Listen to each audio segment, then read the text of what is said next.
Hello everyone and welcome to today's lecture. Today we're going to be defining what's called the triple integral, which is essentially the definite integral of a function of three variables.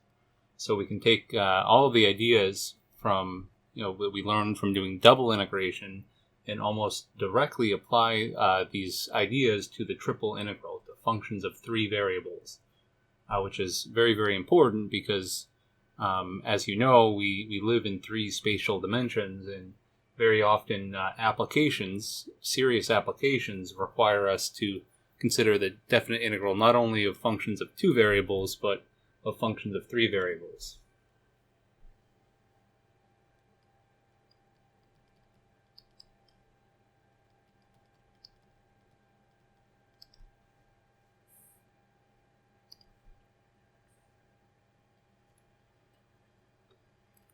So in general, for the triple integral, we're going to consider two things when we're taking a triple integral. Two main things, I should say. We're going to have some domain in three-dimensional space. This domain is bounded by some surface that we call the boundary of the domain. But in general, we have some shape in 3D, and typically in my notes, I'll call this what's called omega. So I'll just use the Greek symbol capital omega to denote some three-dimensional domain.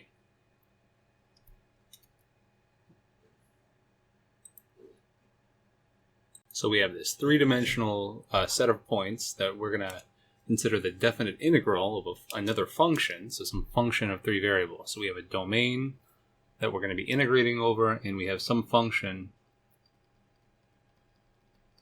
of our three variables, so of x, y, and z, which I'll just call f, some function f.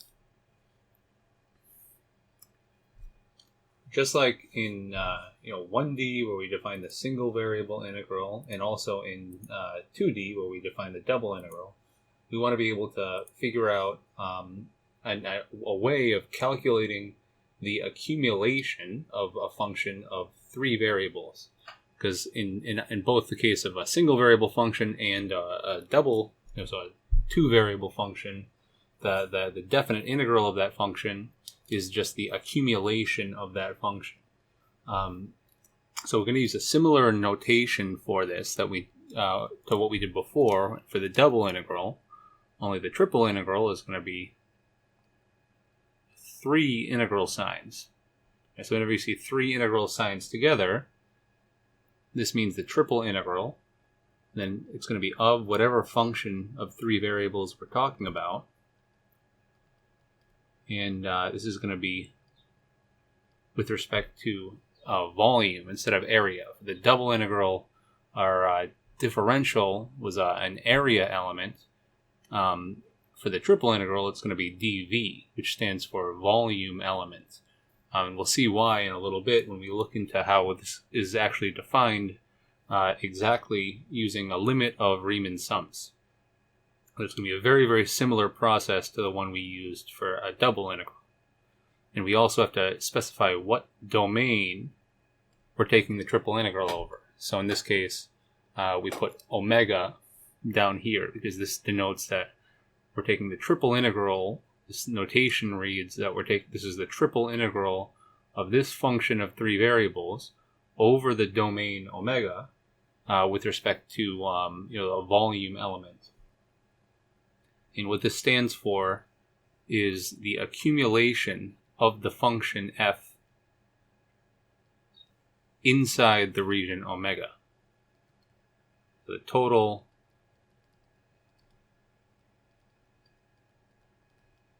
accumulation of the function, whatever it's representing, f of x, y, z, inside the region omega. And just like before, we're going to see that this can be used in a variety of different applications. The main two big applications that we'll talk about are going to be the total mass and total charge of a three-dimensional region. But you can use this as well to define the center of mass or the center of charge in a region, as well as the moment of inertia of a three-dimensional object. It's a very, very powerful tool. There are many, many different applications that we can do. In the lecture on applications, which will be in a couple lectures, we'll see all of those applications. But there are even many, many more applications than just the ones we'll go over. We'll go over some of the basic applications, but really there are uncountably many applications of this idea, just like there are for the double integral and even for the single variable integral in Calculus 1.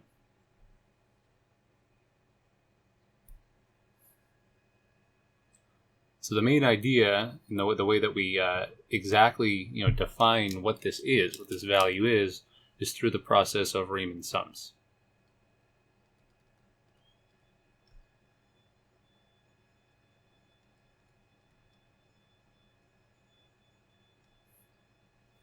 And the idea here in doing the process of Riemann sums is going to be the exact same idea as before, the double integral. The idea is that we kind of cut up our region into all of the individual coordinates. So we have to form a partition here.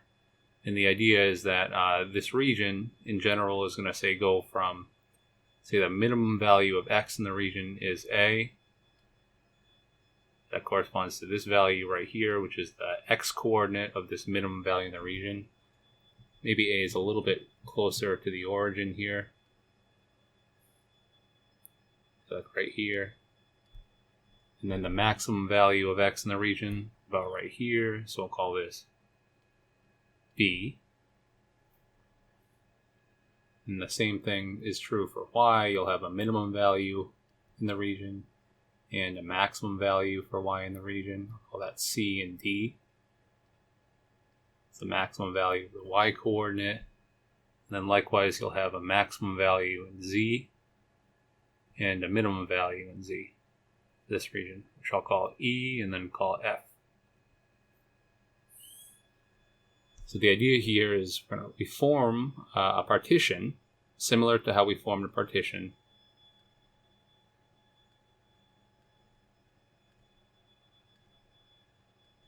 for the double integral, where we cut up these intervals into a whole bunch of very, very small pieces.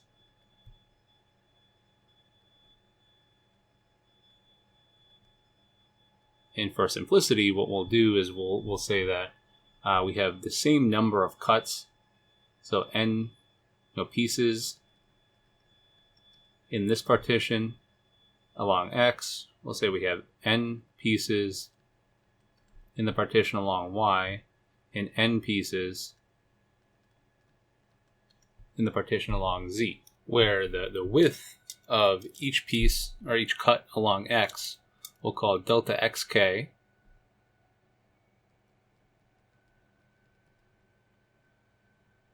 and the width, actually I think what we'll call it is delta xi. So this is the width along cut I along the x-axis. The width along the cut, the jth cut of the y-axis we'll call delta yj, and then the width of the the kth cut along the z-axis we'll call delta zk. This is the z-axis, and this is the kth cut of the z-axis in the partition. So really what this is doing, and I don't want to draw out all of the cuts like I did for the double integral, but basically you have a bunch of cubes that are kind of cutting up this region in our partition. Each cube, say also the ijkth cube, we'll just kind of draw that right here, be about right here.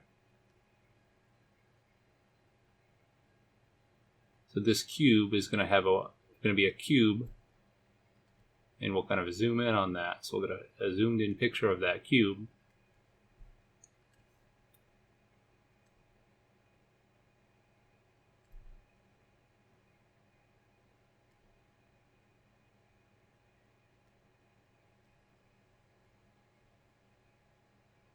So you have, in general, a number of different cubes. You're going to have, in general, n cubed if you have n cuts or n pieces along the x partition, n pieces along the y partition, and n pieces along the z partition. You have a very large number of cubes. But each cube is going to be, say, if this is the ijkth cube, this is going to have a width of delta xi, a depth of delta yj, and a height of delta zk. And in each one of these cubes, we also have to pick a point inside the cube to be a sample point. It can be anywhere inside the cube, just like we did for the double integral as well. So this is our sample point, say, inside the cube ijk. You have to sample the function at that point. So it'll be f of xi star, yj star, and zk star.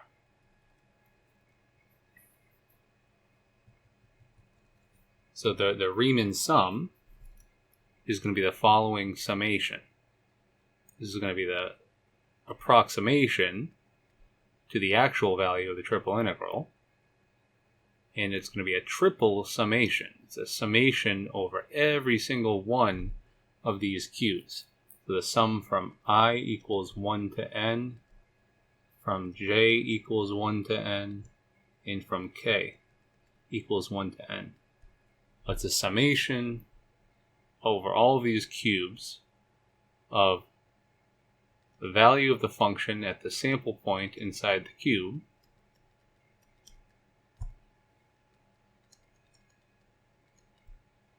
times the size of the cube, which we'll call delta v ijk.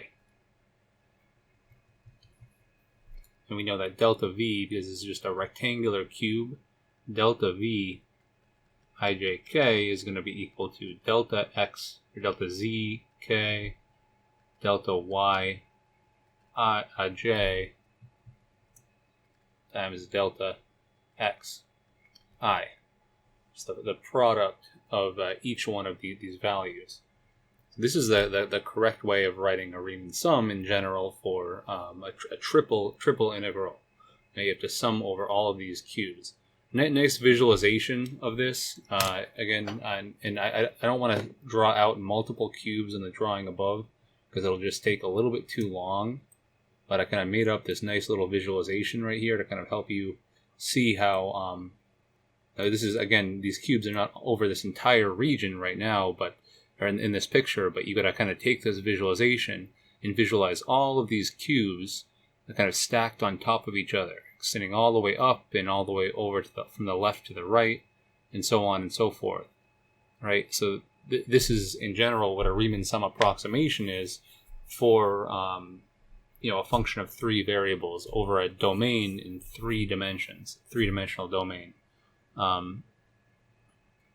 And so the idea here is that you want to remember that this is a triple sum, so it's even larger than the double sum that we encountered for the double integral. This is going to have, in general, n cubed terms in it, right? Because you have to sum over, it'll be the function at x1, y1, z1, star because it's a sample point, times the volume of the first cube. And you have to add to that f of x1, y1, z1, times the volume of the 1, 1, 2 cube. You have to go all the way up to f of x1 star, y1 star, zn star, times the volume of the 1, 1, n cube. But that's not done. You're not done yet because you have to add in now all of the combinations for f of x1 star, y2 star, z1, and so on and so forth. Okay, this has a lot of terms in this sum.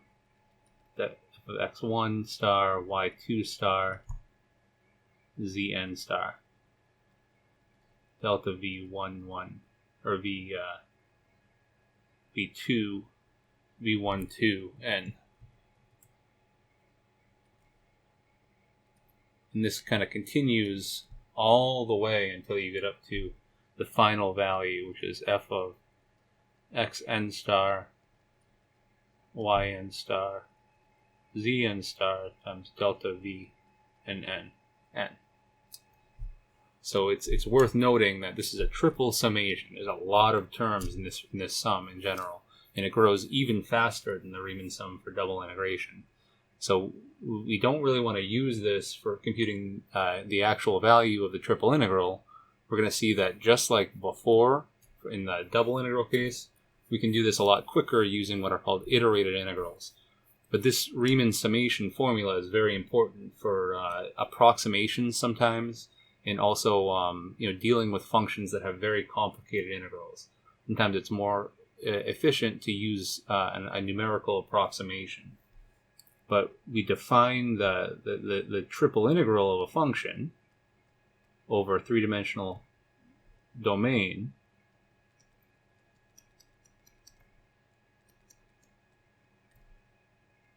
as the limit as n goes to infinity of this Riemann sum. As long as the limit exists,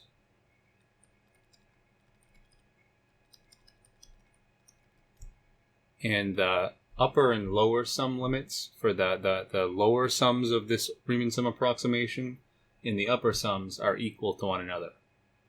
The limit as n goes to infinity of ln is equal to the limit as n goes to infinity of un. Just like we defined it for the double integral as well, and the single variable integral. It's very, very similar. But this process is definitely a little bit more complicated in 3D because your domain is, in some sense, could be much more complicated than even a double integral domain. So I do want to show an example of a Riemann sum converging to just kind of illustrate the idea of a double integral or triple integral. So what I'm going to do is show the following function, which is going to be the function f of x, y, z is equal to x times y times z times e to the negative x squared plus y squared plus z squared. Because this is a function that's symmetric across x, the x-axis, the y-axis, and the z-axis, has critical points that we can calculate, and specifically I'm going to plot the visualization of the Riemann sum approximation to the triple integral on the sphere, or inside the sphere of radius 1. So this is for all points x, y, z, such that x squared plus y squared plus z squared is less than or equal to 1. And we're going to visualize the Riemann sums converge here in this animation. And the idea here is that we expect this function to, the triple integral of it, to converge to 0 because of the symmetry of the domain and the symmetry of the function itself. And it turns out that this is exactly what we're seeing. So you very clearly see that this function has what looks like, it's going to be 8 local max and min, or 4 local min and 4 local max. And sure enough, because it's a symmetric function around the domain, this accumulation is very, very quickly converting to 0. After about 1,000 rectangles, it gets very, very, very small, this value of the Riemann sum. And this is because this number here for the accumulation that I'm plotting out is only, it's just the value rounded to 5 decimal places, but you're seeing that all around this region, right, as we get smaller and smaller and smaller with our rectangles and the Riemann sum, right, we're getting closer and closer and closer to the value of 0. And it really only takes about 1,000 rectangles or so to get very, very close to the correct value, or within 5 decimal places of the correct value. Now, we won't be going through and calculating Riemann sums for triple integrals, but it's important to see and kind of understand what this is meaning and what value we're calculating when we go through and calculate a given triple integral. So we can take this idea of the triple integral and actually immediately, using the Riemann sums, prove a number of different very interesting properties of the triple integral. So the notation for the triple integral, like we said before, is if you have the triple integral of a function, some function, say g of x, y, z, you could write it like this. This is the standard notation, but you could also say do the triple integral over omega of some function g of x, y, z. You could express dv as dz, dy, dx.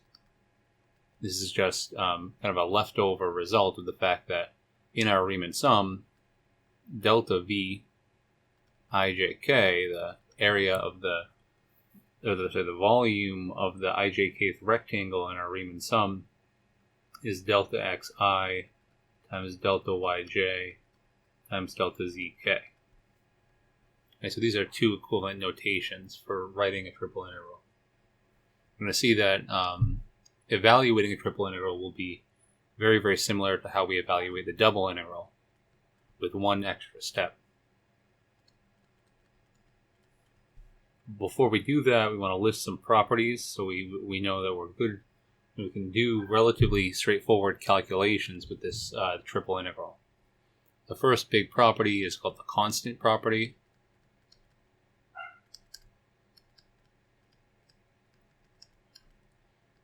And all of these properties can be shown with sum properties from the Riemann sum. So you kind of resort to using the Riemann sum to show all of these properties. But this says that the triple integral over a three-dimensional region of some constant times a function of x, y, and z. This is, assuming the integral of the function exists. This is the same thing as a constant, or that constant c, times the triple integral of the function.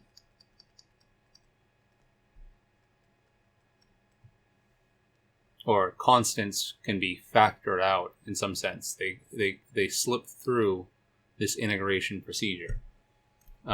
This is very similar to this property for double integrals, and also this property for single integrals as well.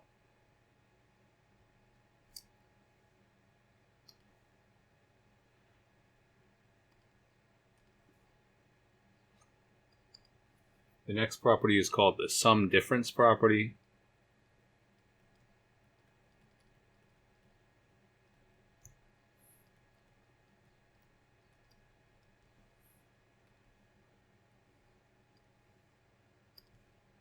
And again, all of these properties are very, very similar to their double integral and single integral counterparts. But if you take the sum or the difference of two functions of three variables, so some function f of x, y, z plus or minus some function g of x, y, z, and you take the triple integral of that,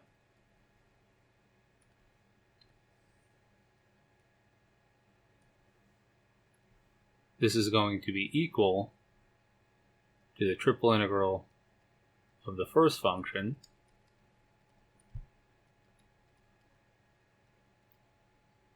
plus or minus the triple integral of the second function.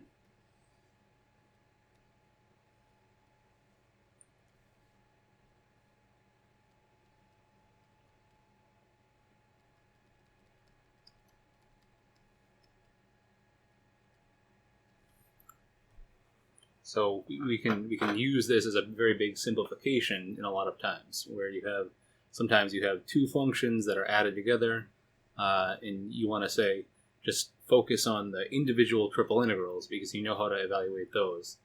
You can use this to simplify in scenarios like that.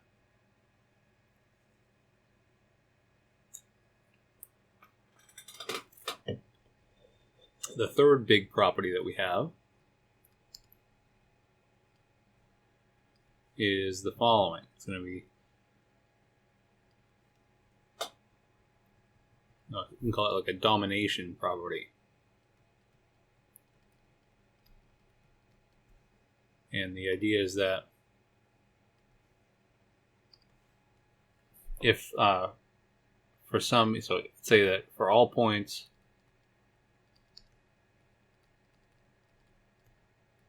in omega, in our three-dimensional region omega, let's assume that function f of xyz is always above, or bounds the function g of xyz above. Another way of saying that is that it dominates the function g from above. So it's always bounding the function g from above. If this is true, then we also have that the triple integral of the function f will also be greater than or equal to the triple integral of the function g. So this is the domination property, which again, all of these properties are extremely similar to the counterparts for the double integral, and the justification for these are very similar. You use the Riemann sums, and then you just take the limit of the Riemann sums, and you use what you know about the limit of sequences. So these properties are relatively straightforward to show for finite sums. So the idea is that you use that property then in the limit to get these results. So this is the domination property.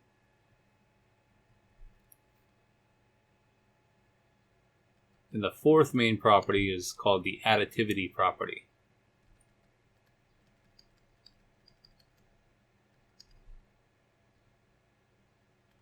Which is, again, very similar to the additivity property for both single variable integrals and double integrals.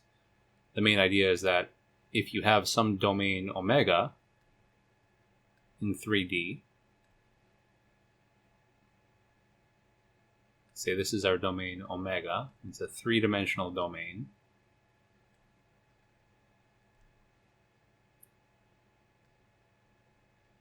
You can split this domain, so we'll assume that we split it, say, into some complicated way, where the right half or one half of the domain we'll call omega 1. That's, say, this section in blue right here, this I'm highlighting right now.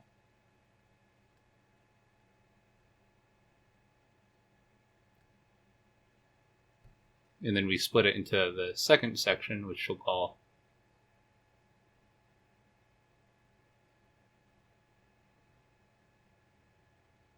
omega 2. So we'll highlight that in red right here. So for any region in 3D, if we split it into two separate pieces, right, then the integral, the triple integral of a function over the region omega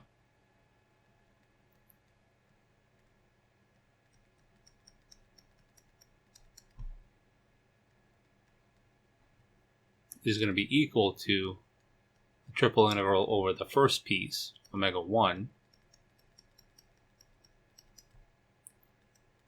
plus the triple integral over the second piece, omega 2. This is called the additivity property. It says that we can we're looking for an individual triple integral. Sometimes you have a very complicated domain. It makes more sense when you're evaluating the triple integral to split that domain up into multiple different pieces and do the triple integral over each individual piece individually. This is very useful for piecewise functions, right? Just like it is for the double integral and even the single variable integral, right? This additivity property is extremely important for simplifying integrals and simplifying calculations. So one of the big applications that we have is for volumes. We talked about how to do the volume of a region with the double integral. Well, it turns out that we can get the volume a little bit, in some sense, more directly using the triple integral. So volume.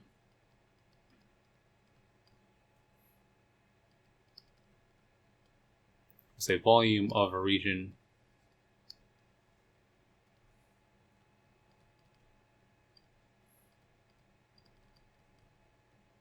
omega using the triple integral.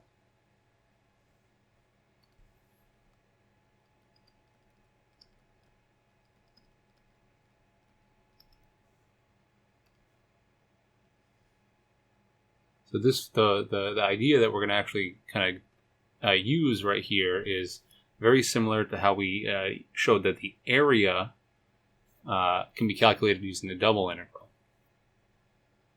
So the volume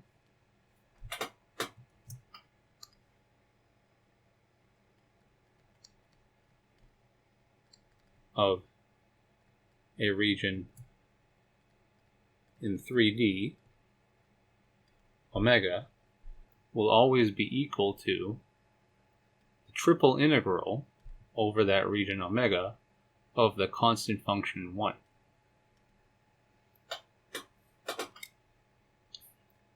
This is very similar to how in 2D we showed that the area of a region R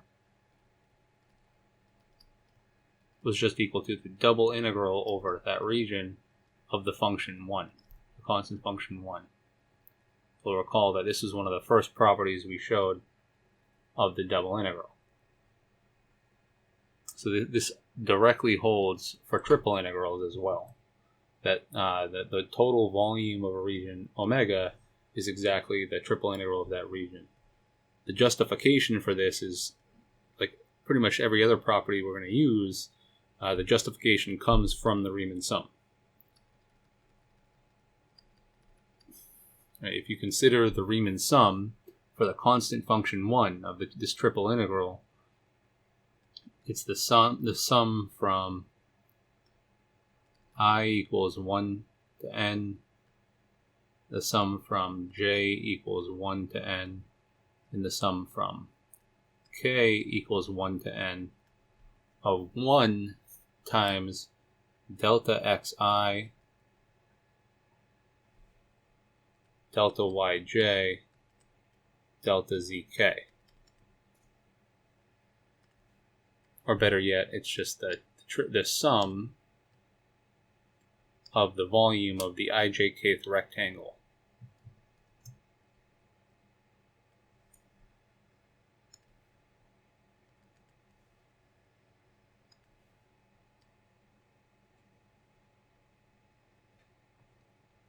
So it's the sum of delta v ijk. Which is approximately equal to the total volume of omega. If you go back to that picture that we looked at before, consider all of these rectangles, or not rectangles, all of these rectangular prisms that form the partition, extending all the way over the entire region omega. On the boundaries, you're going to have some rectangles that overlap the boundary, or some rectangular prisms that overlap. So when you add up the volume of all of these rectangles, you'll get an error. It's not the exact value of the volume, but as these rectangles get smaller and smaller and smaller in the limit, you're getting closer and closer and closer to the exact volume.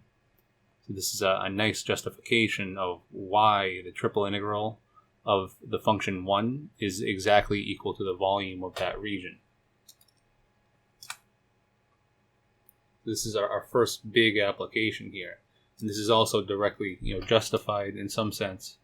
It comes, you can think of it as coming from property 3, the domination property, because if you have the function 1 is always greater than or equal to 0, so the triple integral of that function 1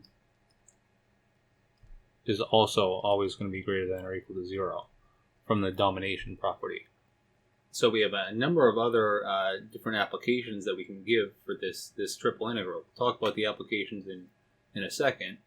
I'd say probably the most important application that to start off with is talking about the average value and the mean value theorem, both of which can be extended to three-dimensional domains, just like for the double integral.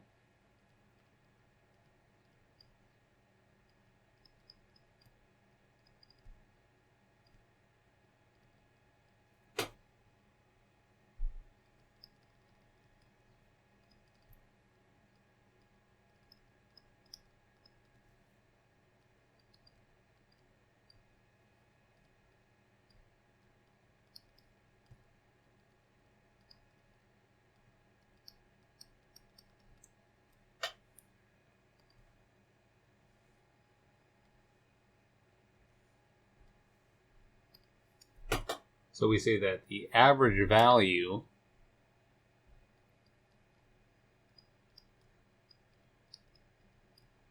of a function of three variables over a domain omega is given in the following way. We say that we'll denote it as, say, average of f. We say that this is the total accumulation of the function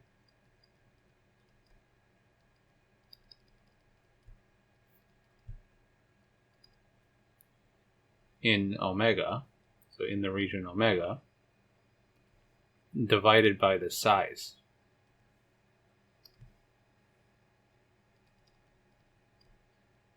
of the domain omega,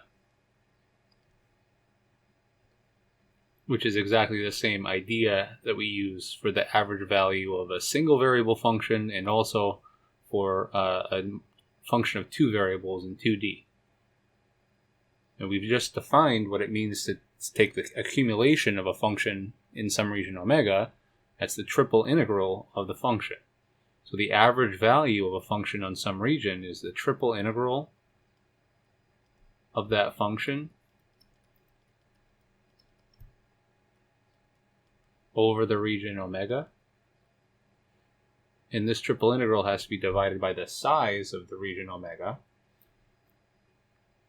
which ends up being, I'll put size in quotation marks here. If this is a region in 3D, which it is, the size is the volume of the region omega. So it's going to be the triple integral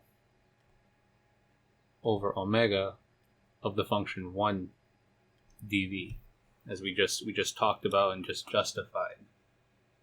So this is it. This is how you calculate the average value of a function. If you need to figure out the average value of any function, you take its integral over the region, its triple integral over that three-dimensional region, and you divide by its volume, the volume of the region omega.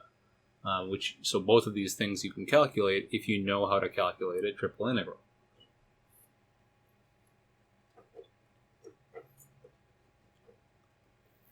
Just like before, you can use this idea to actually state the mean value theorem in the exact same way as you did for a double integral. So the mean value theorem can be extended for functions of three variables as well as for functions of two variables. I'm not going to review the mean value theorem in 1D or in 2D because we talked about that in a previous lecture, but the mean value theorem for a function of three variables on a domain omega is the following.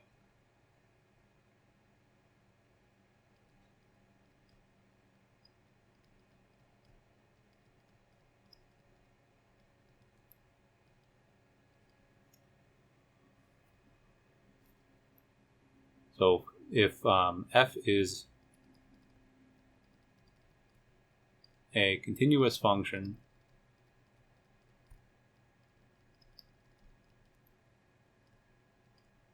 on a closed and bounded domain omega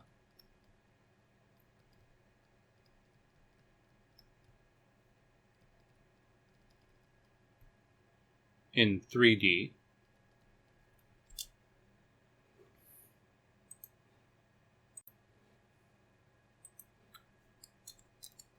then the mean value theorem states that there exists at least one point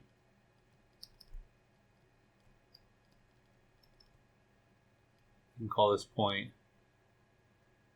xi eta nu, such that the value of the function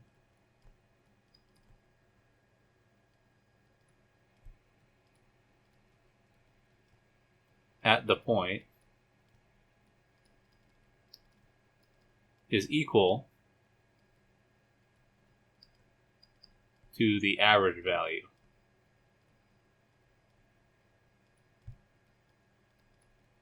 over omega.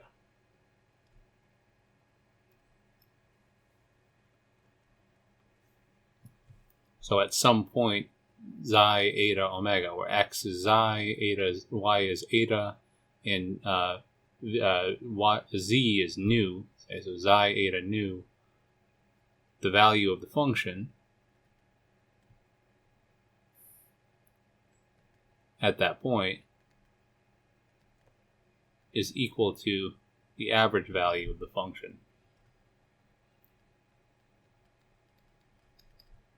or the triple integral of f over volume.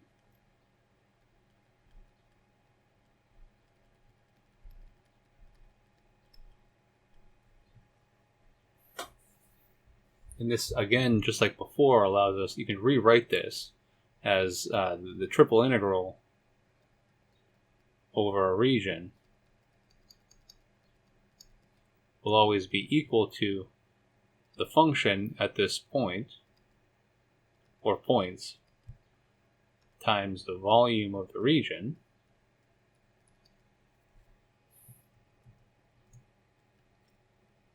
this equality is saying it's the same. This expression is the same thing as this expression, and because the region omega is assumed to be a closed bounded domain, this function will have a maximum and a minimum value. So you can use that to say that the triple integral of a function over any region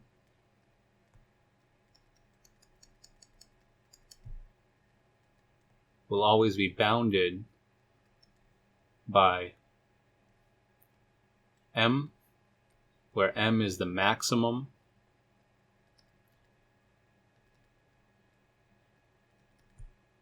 over omega of the function f. So m times the volume, and it'll always be bounded below by lowercase m times the volume. Right, so every triple integral has to be bounded by these two things. It's where m is the maximum over omega of the function f, and lowercase m is the minimum of the function over the region omega. This is almost exactly similar to, I'd say, pretty much exactly similar to the double integral result, only it's using a triple integral over a three-dimensional region. But this is a statement of the mean value theorem, and it's very, very useful in general. You can use it to, say, figure out what the range should be for a given triple integral. You can use it to check calculations, but you can also use it in many other much more advanced scenarios and applications. So it's a very important thing to know. But the two main takeaways is that the average value formula is very, very similar to before. It just involves calculating a triple integral in calculating a volume. So two separate triple integrals. There's a triple integral of the function f to calculate this. It's in the numerator, and the triple integral of the function 1 over the region omega. But if you can do that, you can calculate the average value of a function on any given region.